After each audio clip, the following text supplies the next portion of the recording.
Welcome to part 4 of writing a research paper. And this is one of my personal favorite things to do and talk about. And I know it's like probably your least favorite. But I would argue that's because you don't understand it. So if we aim to understand why we do works cited pages and why we do MLA citation, maybe you'll enjoy it more. Okay, so I did select the citation machine, and I have a link to the OWL guide. So the citation machine, hopefully you've used this before.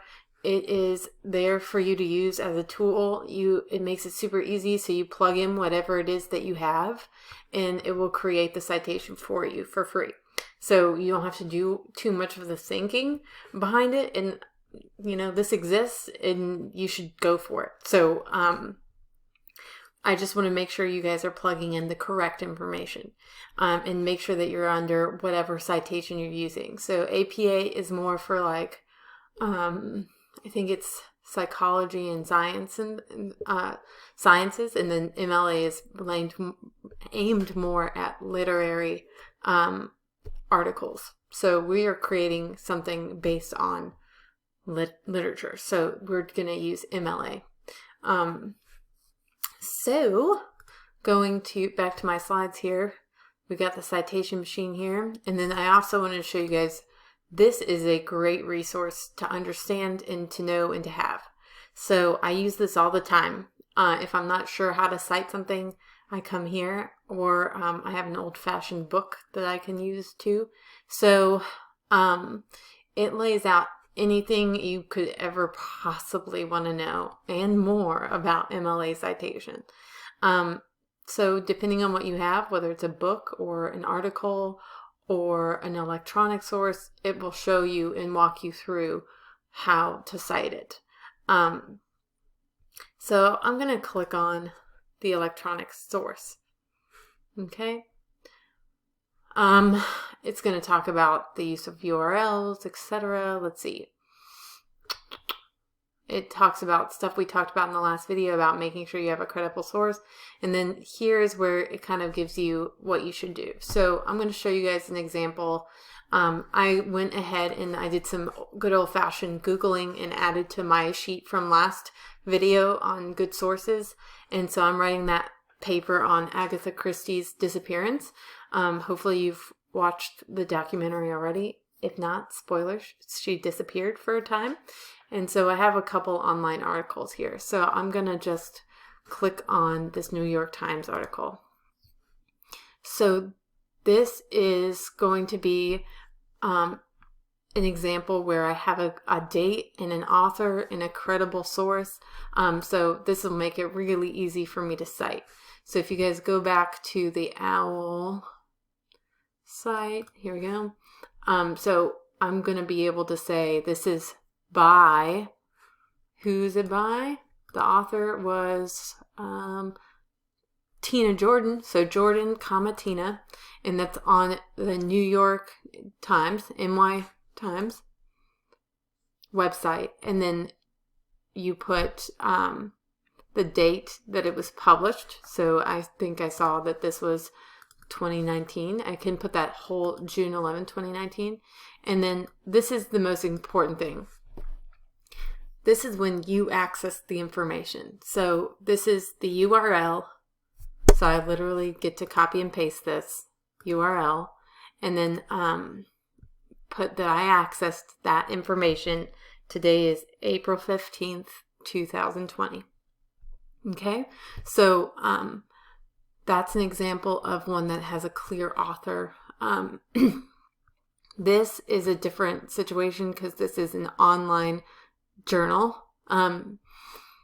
So it has a few different rules, and I can look up those rules. So like under this here, let's see. An ebook, an image, an article, and a website.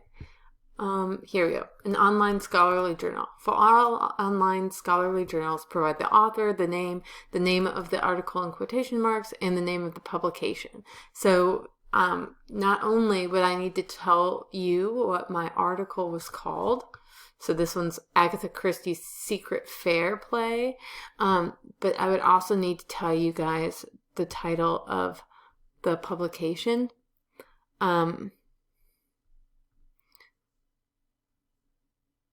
Let's see.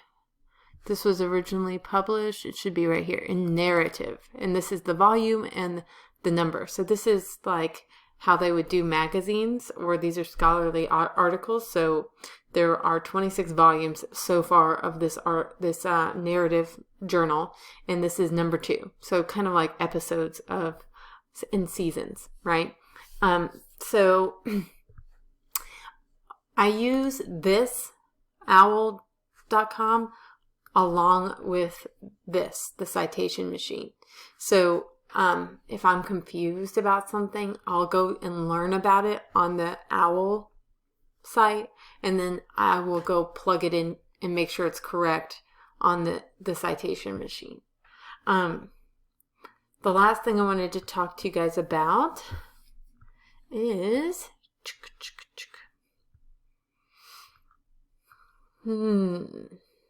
they do have sample papers, so actually this is how we'll look at this. So there is a correct way to line up your paper and to have your last name followed by the page number on every page. MLA citation requires a title for your paper, so make sure that you guys have all that information. Let's see. We don't need any subheadings, but you're more than welcome to have them. And this will walk you through how to do that. So look here. I don't know what this is about, but it says part of Nicholson's hope was realized in 1837, blah, blah, blah, blah, blah. So this is the author and the page number. We aren't going to use a lot of page numbers because we're going to mostly be functioning online.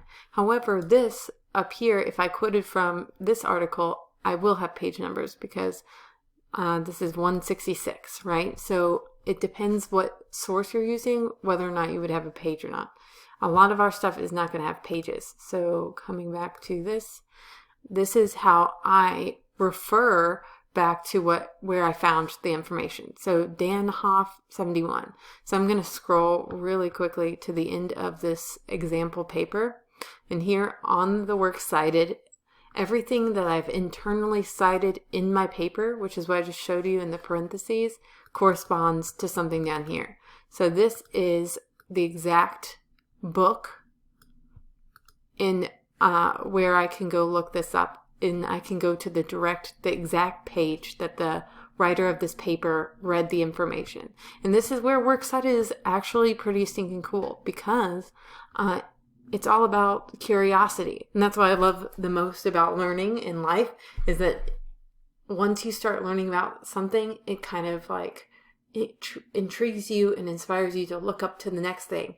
And that's why Works Cited is great, because it shows you everything that they used to find out the information, and I can keep going. It's not just Works Cited is not about I caught you cheating. No, this is so much cooler than that.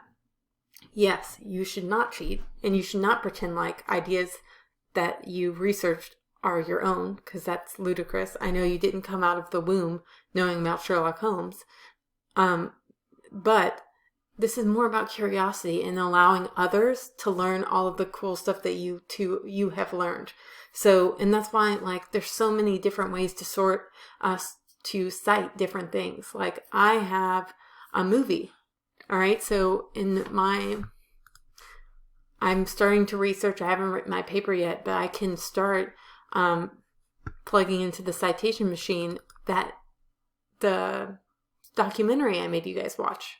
All right, so I can go on to the MLA page and look here. Other common sources is probably where it will be. And an interview. Let's see. I can also probably search on here. Let's see. Control F, documentary. Nope.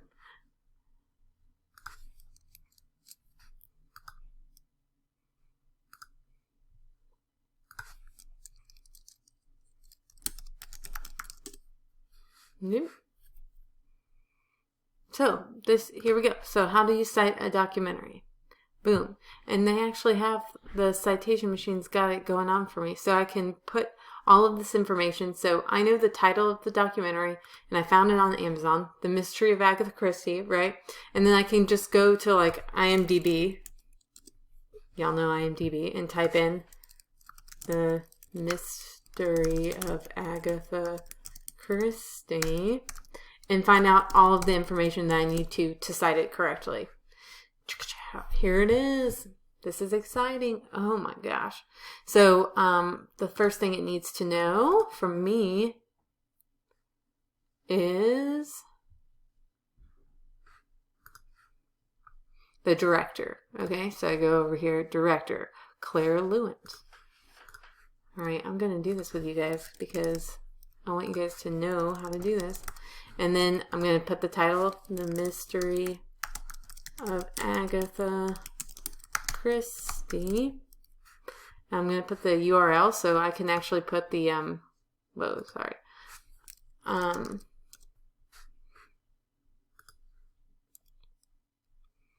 that's some like random person that liked my video and it's just like a fake site or something.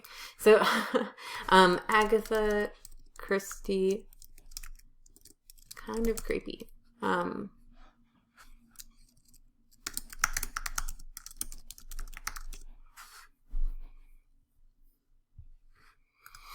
So here it is. And so I can put the URL into the citation machine. Boom.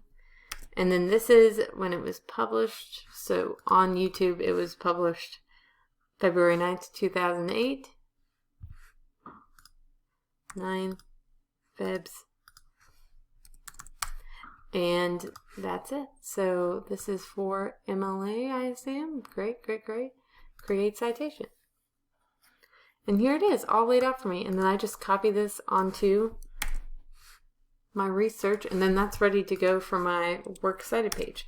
Now, as I'm writing my paper, so maybe I say Agatha Christie disappeared in blank year. So, the last important part of this is that I need to refer you guys back to my citation page. Okay? So, I wrote the sentence, but I didn't know the sentence until I researched it. So I'm going to put on here that the primary place I learned this was from the documentary. So I don't put anything except Lewins. And this is why it's called internal. This is a sentence within my paper that I've written. So it's in the paper. And then it's also in your sentence, your actual sentence. It lives in the sentence. So look at this. This looks so funky, but this is correct. I have Lewins in parentheses, and then inside, this is the correct way to do it. In the parentheses, then put your period. All right, so if we go back to the sample paper, here we go. Here we go. All right. So they're writing something about agriculture, and here they have all these internally cited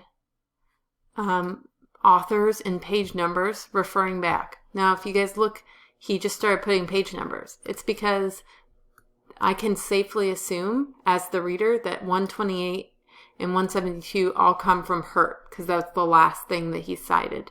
So you guys can do that if you have read a book on your material, or if you read an article and you're talking mostly about that article.